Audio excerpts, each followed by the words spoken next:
Today we're checking out these vitamins from Peak Performance, and Peak Performance did send these to us for review. It's vitamins D, A, K, and E, all in a small little capsule right here. It's going to have, 1,000 micrograms of your vitamin A, 125 micrograms of vitamin E, 90 milligrams of vitamin E, and 300 micrograms of vitamin K. Go ahead, open these up, let you see what they look like here really quick.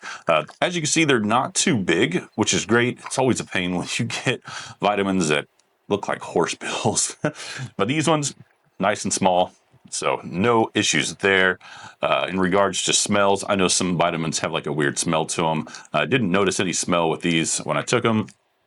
Smelling them directly out of the bottle, I smell nothing at all. So yeah, decent amount of vitamins that you're getting in each one of these.